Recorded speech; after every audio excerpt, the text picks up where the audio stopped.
Jawa Channel. Oke. Assalamualaikum warahmatullahi wabarakatuh. Bismillahirrahmanirrahim. Alhamdulillahi rabbil alamin. Wassalatu wassalamu ala asyrafil anbiya'i wal mursalin Sayyidina Muhammadin wa ala alihi wa sahbihi ajma'in, amma ba'du. Saudara-saudara kaum muslimin dimanapun Anda berada, kita ini umat Islam wajib mengikuti agamanya baginda Rasulullah SAW. Siapapun kalau berbeda dengan baginda Rasulullah SAW, maka tidak boleh kita ikuti. Nah, yang akan kita bicarakan pada pagi kali ini adalah perbedaan kaum Wahabi. Wahabi ini pengikut Syekh Muhammad bin Abdul Wahab An-Najdi, di mana mereka disebut dengan tanduk setan. Banyak berbeda pendapat-pendapat mereka, banyak berbeda dengan baginda Rasulullah SAW. Ini contoh ya, kita membicarakan bahwa Wahabi, kaum Wahabi berbeda dengan baginda Rasulullah SAW. Misalnya Rasulullah SAW bersabda, "La walladzi nafsi biyadih hatta akuna ahabba min nafsik." Tidak, demi zat yang jiwaku berada pada kekuasaannya, imanmu tidak akan sempurna sehingga aku lebih kamu cintai daripada diri kamu sendiri. Artinya, cinta kepada baginda Rasulullah SAW harus melebihi cinta kepada diri kita sendiri. Ini sabda beliau. Lalu bagaimana kata Wahabi? Kata Wahabi, la tubalighu fi hubbihi wa la tughalu fi. Jangan berlebih-lebihan dalam mencintai Nabi, dan jangan ekstrim, jangan hulu mencintai Nabi. Ini kata mereka. Padahal Rasulullah SAW memerintahkan kita mencintai beliau melebihi diri kita sendiri. Ini misalnya. Yang kedua, baginda Rasulullah SAW bersabda, "Ana sayyidu waladi Adam wala fakhra." Aku adalah pemimpin atau penghulu anak cucu Adam, sayyid. Dan aku berkata begitu bukan karena membanggakan diri, bukan. Artinya Rasulullah SAW memang seorang sayyid. Sayyid ya. Nah, Wahabi bagaimana? Kata Wahabi, la taqulu sayyiduna Muhammad. Kamu gak boleh mengatakan sayyiduna Muhammad. Padahal baginda yang bersabda kalau beliau memang sayyiduna Muhammad SAW. Kemudian lagi, baginda Nabi SAW bersabda agar kita berdoa, Allahumma inni as'aluka binabiyyika Muhammadin. Ya Allah, sesungguhnya aku memohon kepadamu dengan wasilah, dengan derajat Nabimu Nabi Muhammad. Ini doa dari beliau agar kita amalkan. Sementara kata Wahabi, la tas'alun nabiyya bijahih. Kamu gak boleh meminta ya kepada Nabi atau kepada Allah dengan derajatnya Nabi, gak boleh. Jadi artinya apa? Wahabi lagi-lagi berbeda dengan Rasulullah SAW. Kemudian lagi Rasulullah SAW bersabda kepada Sayyidina Mu'adz, "Ya Mu'adz, wala'allaka an tamurra bi masjidi wa qabri." Mu'adz, barangkali kamu akan melewati masjidku dan kuburanku. Artinya apa? Ini isyarat ya, kalau para sahabat itu berlalu di kuburan baginda sallallahu alaihi wasallam. Dan beliau juga bersabda, "Man zara qabri wajabat lahu syafaati." Siapa yang berziarah ke kuburanku, maka dia wajib mendapat syafaatku kelak di hari kiamat. Ini ziarah ke makam baginda SAW. Tapi Wahabi berbeda. Kalau Wahabi berkata, tidak boleh niat ziarah ke makam Rasulullah SAW, tapi bermaksud datang ke masjid, bukan ke makam. Jadi dilarang ya oleh Wahabi ziarah ke makam Rasulullah SAW. Jadi ada perbedaan lah. Kemudian baginda Nabi SAW juga bersabda, idza asaba ahadakum arjatun bi ardi falatin falyunadi a'inu ibadallah. Apabila salah seorang kamu ditimpa sesuatu kesulitan di padang, ya, di tanah lapang atau di padang pasir, misalnya hewannya hilang atau misalnya tersesat jalan, maka berserulah, a'inu ibadallah, tolonglah kami hai hamba-hamba Allah. Ini namanya istighatsah. Ini sabda Nabi SAW, istighatsah. Kalau Wahabi bagaimana? Kata Wahabi, istighatsah dengan makhluk itu syirik dan kafir. Artinya Wahabi lagi-lagi beda dengan baginda Rasulullah SAW. Rasulullah SAW pernah berdoa, bersabda dalam doanya, Allahumma ghfir li ummi Fatimah binti Asadin wa wassi' 'alaiha mudkhalaha bihaqqi nabiyyika wal anbiya'i alladzina min qabli fa innaka arhamar rahimin. Ya Allah, berilah ampunanmu kepada ibuku Fatimah binti Asad dan lapangkan tempat masuknya di kuburan dengan hak nabimu dan nabi-nabi sebelum aku, karena engkau sesungguhnya yang lebih pengasih daripada orang-orang yang mengasihi. Ini artinya apa? Dalam doa ini Rasulullah SAW bertawassul dengan nabi-nabi sebelumnya yang sudah wafat. Sementara kata Wahabi, tawassul dengan orang yang sudah meninggal itu syirik dan kafir. Artinya apa? Wahabi lagi-lagi berbeda dengan baginda Rasulullah SAW. Rasulullah SAW juga bersabda, hayati khairun lakum tuhdithuna wa yuhdatsu lakum wa wafati khairun lakum tu'radu alayya a'malukum fama wajadtu min khairin hamidtullaha lakum wa ma wajadtu min ghairi dzalik istaghfartu lakum. Kehidupanku ini lebih baik buat kalian, para sahabatku. Kalian terjadi sesuatu atau ada apa-apa pada kalian, maka hukum atau solusinya disampaikan pada kalian melalui aku. Dan aku meninggal juga baik buat kalian. Amal perbuatan kalian diperlihatkan kepadaku. Jadi amal perbuatan kalian diperlihatkan kepadaku.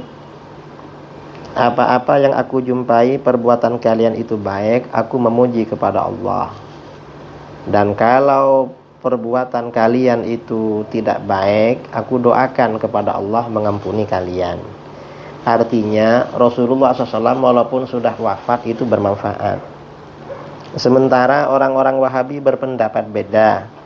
Nabi yang sudah wafat ini tidak berguna, tidak bermanfaat bagi kita setelah meninggal. Jadi Wahabi beda lagi, ya. Kemudian baginda Nabi SAW juga bersabda, ya, kepada Sayyidina Umar melalui seorang sahabat yang bermimpi, iti Umar faqri'hu minni assalam akhbirhum annahum musqaun. Datangi Umar, sampaikan salam kepadaku dan suruh ceritakan pada orang-orang umat Islam di Madinah bahwa hujan akan diturunkan pada mereka. Wa qullahu, dan katakan pada Umar, alaika bil kais al kais, kamu yang bersungguh-sungguh melayani umat yang bersungguh-sungguh. Ini sabda Nabi SAW kepada Umar melalui seorang sahabat. Sementara Wahabi berkata, kata Wahabi, Nabi itu gak berguna setelah meninggal. Artinya ya beda lagi lah. Ini Wahabi berbeda lagi. Kemudian baginda Nabi SAW juga bersabda, ya, agar kita membaca doa, Allahumma inni as'aluka bihaqqis sa'ilina alaik. Ya Allah, sesungguhnya aku memohon kepadamu dengan hak orang-orang yang memohon kepada engkau, kepadamu.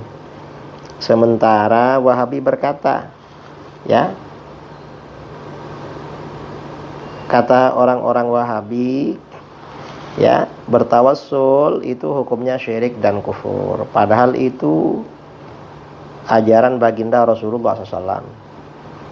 Baginda Nabi SAW juga bersabda, udzakirukumullah fi ahli baiti. Aku ingatkan kalian pada Allah agar berbuat baik pada ahlul bait, pada keluargaku.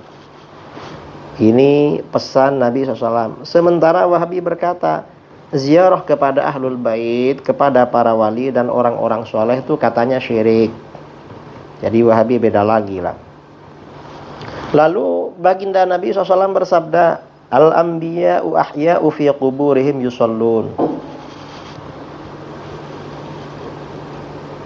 Para nabi itu hidup di kuburan mereka, senantiasa menunaikan sholat.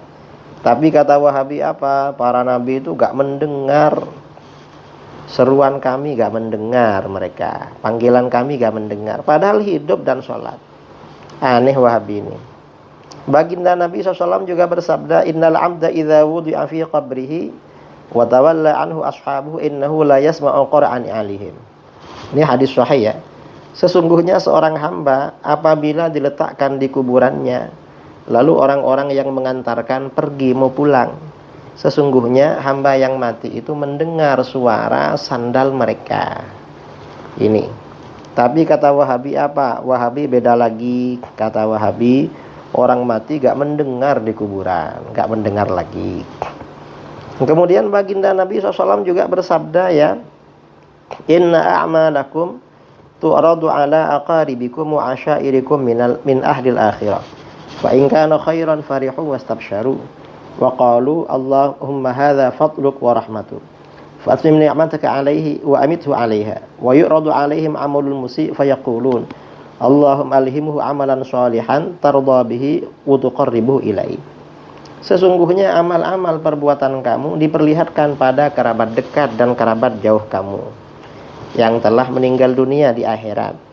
Kalau perbuatan kamu baik, mereka merasa senang dan berseri-seri. Mereka berdoa, ya Allah, kebaikan saudaraku ini adalah anugerahmu dan rahmatmu. Maka sempurnakanlah nikmatmu kepadanya dan matikan ia pada rahmat itu dalam keadaan husnul khatimah. Kemudian amal perbuatan kita yang jelek, perbuatan keluarganya yang jelek diperlihatkan pada orang mati. Maka mereka berdoa, ya Allah, berikanlah dia ilham untuk beramal soleh, tuntunlah ia untuk beramal soleh yang membuat engkau ridha kepadanya dan mendekatkan dia kepadamu. Artinya orang yang meninggal itu mendoakan orang yang hidup. Sementara orang-orang Wahabi berkata, orang yang sudah mati gak berguna bagi orang yang hidup. Nah, ini artinya apa? Lagi-lagi Wahabi berbeda dengan baginda Rasulullah SAW. Rasulullah SAW juga bersabda, Iqra'u Yasin ala mautakum. Bacakan surat Yasin pada orang-orang kamu yang sudah meninggal, termasuk baca di kuburan. Kata Wahabi, Wahabi beda lagi dengan Rasulullah SAW. Kata Wahabi, baca Quran di kuburan bid'ah katanya. Jadi Wahabi beda-beda terus. Lalu baginda SAW bersabda, katakan a'udzu billahi wa rasulihi an akuna kawafidiat. Aku berlindung kepada Allah dan Rasulnya agar tidak seperti delegasi kaum Ad. Artinya apa? Ini perintah agar kita berlindung kepada Allah dan kepada baginda Rasulullah SAW. Sementara kata Wahabi, berlindung kepada Rasulullah SAW itu syirik. Padahal Rasulullah yang memerintahkan saudara. Kemudian ya, yang terakhir kata Wahabi yang berbeda lagi, baginda Rasulullah SAW bersabda, salasun min asril iman. Ada 3 perkara termasuk pokok keimanan. Apa saja? Al-kaffu amman qala la ilaha illallah. Kita menahan diri, tidak mengganggu apalagi membunuh orang-orang yang mengucapkan la ilaha illallah. Wala tukaffiruhu bidzambin wala tukhrijuhu minal islam bi'amalin. Orang yang mengucapkan la ilaha illallah jangan kamu kafirkan sebab perbuatan dosa, dan jangan kamu keluarkan dari Islam sebab suatu amal perbuatan. Ini pesan Rasulullah SAW. Kalau orang Wahabi beda. Kata Wahabi apa? Semua orang, mayoritas umat Islam yang berbeda dengan Wahabi, walaupun mengucapkan la ilaha illallah adalah kafir. Ini ajaran Wahabi. Nah, ini saudara di antara pendapat-pendapat Wahabi yang berbeda dengan baginda Rasulullah SAW. Kira-kira kita ini Islamnya ikut siapa? Siapa yang lebih berhak diikuti? Apakah baginda Rasulullah SAW sebagai teladan, imam, dan pemberi syafaat kepada kita, atau orang-orang Wahabi yang merupakan khawarij pada masa sekarang? Tentu kita mengikuti baginda Rasulullah SAW. Demikian ya beberapa perbedaan pendapat Wahabi berbeda dengan baginda Rasulullah SAW. Mudah-mudahan bermanfaat, kita dijauhkan dari Wahabi. Assalamualaikum warahmatullahi wabarakatuh. Demikian informasi yang bisa disampaikan. Semoga bermanfaat bagi sahabat MJC semuanya. Dan terima kasih atas kunjungannya di MJC. Akhirul kalam saya ucapkan wassalamualaikum warahmatullahi wabarakatuh.